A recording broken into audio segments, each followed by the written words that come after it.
नमस्कार, live cities की night bulletin दिन भर बिहार में आपका स्वागत है। मैं हूं आपके साथ प्रीति झा।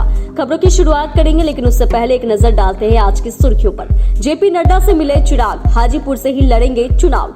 AIMIM का ऐलान, बिहार में 11 सीटों पर उतारेगी उम्मीदवार। CAA लागू होने पर बोले ललन सिंह, विरोध करने का कोई आधार नहीं। जमुई में बोले मंत्री प्रेम कुमार, NDA परिवार बड़ा परिवार है। तेजस्वी के वीडियो पर नित्यानंद राय का हमला, पवन सिंह ने किया ऐलान, हर हाल में लड़ेंगे चुनाव। बिहार में सड़क हादसे में 9 लोगों की मौत, CM ने जताया दुख। TRE 3.0 को लेकर दिशा निर्देश जारी, कदाचार पर 5 साल के लिए बैन। 71 साल की उम्र में पद्मश्री कपिल देव प्रसाद का निधन। पटना सिविल कोर्ट में ट्रांसफार्मर ब्लास्ट, एक वकील की मौत। और अब खबरें विस्तार से। NDA में सीटों को लेकर आज चिराग पासवान ने BJP अध्यक्ष JP नड्डा से मुलाकात की। चिराग ने कहा कि NDA के सदस्य के रूप में आज भाजपा के राष्ट्रीय अध्यक्ष माननीय श्री JP नड्डा जी के साथ बैठक में हमने आगामी लोकसभा चुनावों को लेकर बिहार में सीट बंटवारे को अंतिम रूप दे दिया है। उचित समय आने पर इसकी सूचना दी जाएगी। साथ ही उन्होंने कहा कि नीतीश कुमार और चाचा पारस के साथ मंच भी साझा करेंगे। बढ़ते हुए मनमुटाव को लेकर कहा कि 40 सीटें जितना हमारा लक्ष्य है, इसके लिए छोटी छोटी आपसी मतभेदों को भूलना होगा।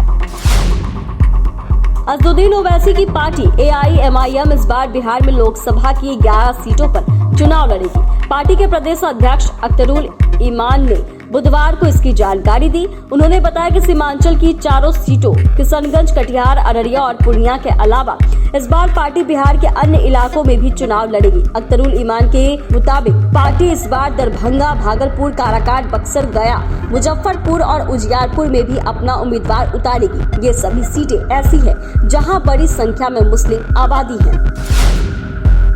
देश में CAA लागू होने को लेकर राजनीतिक दलों में अलग अलग नजरिया है।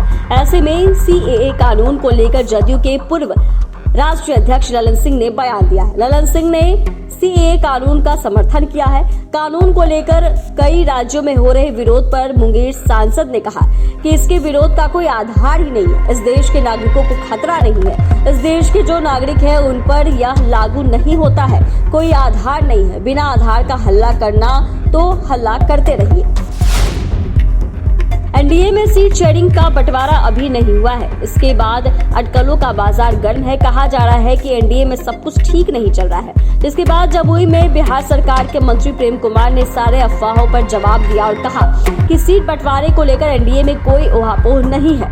NDA परिवार बड़ा परिवार है। सबको विश्वास में लेकर टिकट बंटवारे को अंतिम रूप दे दिया जाएगा।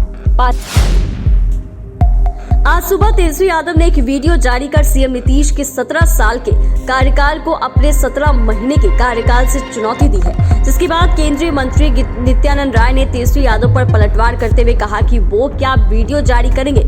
17 महीने में केवल बिहार में लूट खसोट हुआ है। राजद द्वारा जारी वीडियो को लेकर केंद्रीय मंत्री नित्यानंद राय ने कहा कि तेजस्वी यादव का कारनामा पूरा बिहार जानता है। लोगों पर अत्याचार किया गया, विधि व्यवस्था चौपट हुई, अपराधियों को संरक्षण मिला और कहा कि तेजस्वी यादव परिवारवाद के युवराज हैं। वह क्या वीडियो जारी करेंगे। भोजपुर के सुपरस्टार पवन सिंह चुनाव लड़ेंगे। दरअसल उन्होंने बुधवार को ट्विटर पर चुनाव लड़ने का ऐलान किया है। पवन सिंह ने लिखा कि मैं अपने समाज, जनता जनार्दन और मां से किया हुआ वादा पूरा करने के लिए चुनाव लड़ूंगा। आप सभी का आशीर्वाद एवं सहयोग अपेक्षित है। इधर राजनीति में यह चर्चा भी जोरों पर है कि पवन सिंह को राजद से टिकट मिल सकता है। कुछ दिनों पहले ही भोजपुरी एक्टर पवन सिंह ने आसनसोल से BJP के टिकट से चुनाव लड़ने से इनकार कर दिया था। बिहार में अलग अलग 2 जगहों पर हुए सड़क हादसे में 9 लोगों की मौत हो गई, जिसके बाद CM नीतीश कुमार ने शोक संवेदना व्यक्त की है। मुजफ्फरपुर के मकसूदपुर में सड़क हादसे में हुई 5 और रोहतास जिला के गुप्ता धाम में दर्शन करने जा रहे श्रद्धालुओं से भरी एक पिकअप वैन के दुर्गावती जलाशय में गिरने से 4 महिलाओं की मौत हो गई है। जिसके बाद दुख जताते हुए लिखा कि मैं घटना से मर्माहत हूँ। साथ ही मुख्यमंत्री ने इस घटना में घायल लोगों के समुचित इलाज कराने का निर्देश दिया है। BPSC की ओर से आज शिक्षक भर्ती के तीसरे चरण के लिए 15 मार्च को 2 पालियों में 26 सेंटरों पर परीक्षा होगी। एग्जाम को लेकर आयोग की ओर से दिशा निर्देश जारी किया गया है। इसके साथ ही आयोग ने कहा कि अगर किसी भी परीक्षा के दौरान कदाचार करते हुए पाए जाने पर अभ्यर्थियों को 5 साल के लिए सस्पेंड किया जाएगा। परीक्षा से संबंधित भ्रामक और सनसनीखेज अफवाह फैलाने की स्थिति में 3 वर्षों के लिए परीक्षाओं से वंचित किया जाएगा।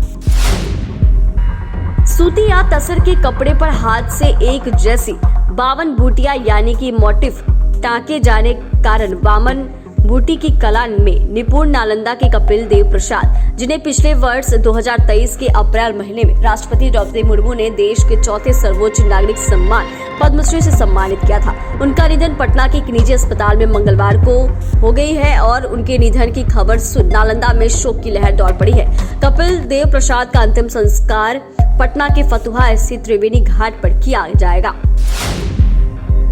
पटना सिविल कोर्ट में बुधवार करीब 1:30 बजे ट्रांसफार्मर से ब्लास्ट हो गया। इसमें एक वकील देवेंद्र प्रसाद की मौत हो गई, 6 लोग झुलसे हैं। अचानक हुए इस हादसे के कारण कोर्ट कैंपस में हड़कंप मच गया है। काफी देर तक हादसे वाली जगह पर भगदड़ की स्थिति बनी रही।